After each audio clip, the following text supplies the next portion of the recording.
here are Val Warner and Ryan Cheverini on Season 8 of Windy City Live. Our favorite twin OBGYNs, Dr. J and Dr. I, are busting medical myths. And then later, do men's brains age slower than women's? Our twin OBGYNs, Dr. J, Dr. I, are back. They have that answer that question and a lot more. Stay with us.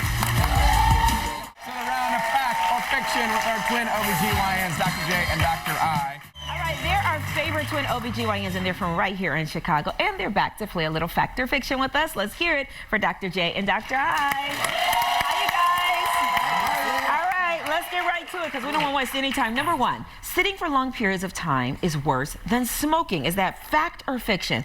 I'm going to say it's I'm going to say it's fact. I'm going to say it's fact because it just sounds weird. You know what, though? That is actually fact. That is fact. So you're in the front there with that fiction sign. Now, come on. So this is the thing. So we know how bad smoking is, right? It can lead to heart disease, heart attack, stroke, any number of cancers. It's bad. Right. But what they have found that being sedentary is actually worse. So when you're sedentary, first of all, you tend to be overweight. So there's a risk for diabetes, high blood pressure, stroke, heart attack, all that stuff. Shut up, I'm not sedentary.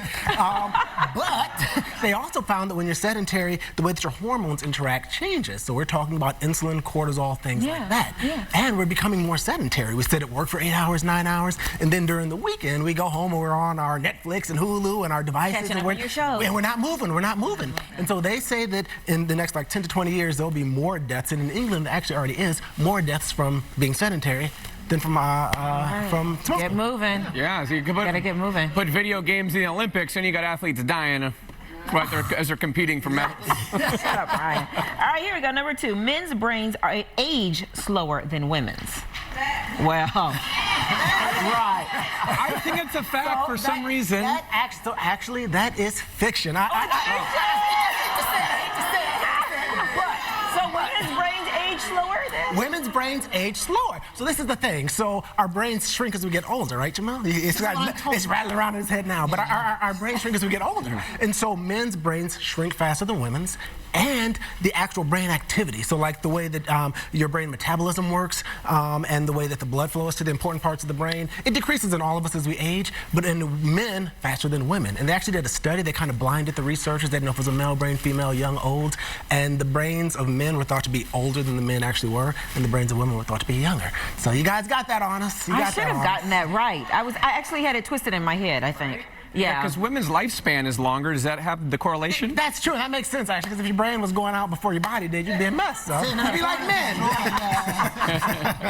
right, here's number three. A hair dryer pointed at your skin will be able to tell if you'll get heart disease. That has to be fiction. That's got to be an old wives' tale. But you know what? It's so crazy. I'm going to go with fact. It sounds so crazy. I'm going to go with fact. So it's fiction. It's it fiction, is. but it's not as fictional as you would think. Okay, so it's part of fact. So it's kind of. So this is the deal. A hair dryer can't tell if you will get heart disease, but it potentially can tell if you have heart disease. And so there's that. So there's actually a hair dryer in France that shoots laser waves at the head, and it can detect the flow of blood through the brain, and it can determine if you have heart disease. But even if you don't have one of these fancy French hair dryers, a normal hair dryer, because it creates heat on the head, forces your heart to work harder to dissipate that heat. Yeah. So if you have heart disease, oftentimes you may feel dizzy, faint, having palpitations, shortness of breath. So if you notice that you have those symptoms when you're using the hair dryer, it can be an indication that you have heart disease. Not that you'll get it, but that you have it. Okay, that's good to know. Wow, yeah, very interesting. Here we go, number four. A new way to prevent pregnancy, contraceptive earrings. Contraceptive Gotta be fiction. earrings. No. Gotta be fiction. These are earrings. But I'm thinking there's something more to this. If it's a contraceptive earring, it's something that goes in there that's decorative. That's not an earring. I don't know. I don't know which way to go. Okay. Fiction. I don't know. I was going with fact. Never mind, I said fact. They led you astray now. No, so that's actually a fact. So this is the thing. So most birth control is hormonal, right? Right. And all you have to do is get that hormone into your system. It can be a pill, it can be a shot, it can be an IUD, it can be a patch, whatever. And so the earlobes are actually very vascular. So I think again, I don't know if they're from France, but researchers have invented these earrings that actually go on the earlobe, and it infuses the hormones through your earlobes. So it's actually a fact. Oh, damn. And it works just like the birth It works control just pill? as well. And it probably works better because people always forget their pills. You just leave the earrings on, you're good to go. Yeah. Wow. Okay, do you replace the earring every month like Yeah, so a pack of it pills? hasn't gone to market yet, so it'll probably be weekly or monthly. And are these diamonds? Are they gold? Like, what are Now you're they? getting greedy. Now you're That getting is one greedy. way to get diamonds. Tell them it'll prevent you from getting pregnant. I will give you the best diamonds in the world. Big old like. Yeah, that's good to know. No, for the forgetful woman, Yeah. AKA me, that's very good to know. Yeah, and guys, now you know what to get your ladies for Exactly. She's always wanted. the gift that doesn't give. All right, here's the number. Did you say the gift that doesn't give? Doesn't give birth. It's the gift that doesn't give birth. Okay. Number 5, there's no need to worry about a dirty belly button. Oh, I'm going to go with fact. fiction. No, Fiction. So that's fiction. Now, my son would say that's fact because he never wants to clean his belly button or anything else, but that's fiction. A dirty belly button can be a big problem, and this is the reason. Inside of your belly button, it's warm, dark, moist. He's like, yeah. Warm, dark, and moist, and you've got dead skin cells, you've got oil from the skin, and you've got sweat, and that makes the perfect mix for bacteria and fungus to grow. And we all have bacteria and fungus on our skin. And so if you don't clean your belly button out, it will grow. It can make it stinky. It can weep. And you can actually get cellulitis, which is a skin infection. And so we tell people clean it every day. And we also tell people clean it in the privacy of your own home because did you know the belly button is an erogenous zone? Yes. Wait, what? It is, yes. So the same nerves that go to the belly button go south of the equator. And so when you clean the belly button, it actually sends signals to your brain that confuses your brain, and your brain is like, what are you touching and why? And yes. So if Doc, I'll be right back. That's right. He's got to go clean his belly button. Third time today. That's right. You get your tail back in this scene. Wow, I did not know that. So you got to clean it. Oh, wait, is that for men and women? Men and women, absolutely. Yeah. What now? I said, does that have the same effect on men and women? Like, Right, if it's like, Yeah, does it, Doc? it does, Ryan. It does, yes.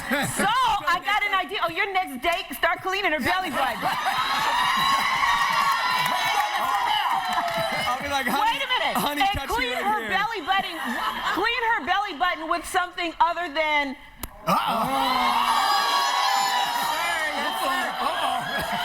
right, number Commercial. Number 6. Come on, get back in that seat. All right. Using cotton swabs can lead to severe infections in your skull and brain lining. Using cotton swabs? Oh, let's can lead see. to I think severe that's a infections in your fact skull. because you hear that it's dangerous to do that, right? Cotton swabs? Like the round. Yeah, like Q-tips. Oh, like Q-tips. Yeah.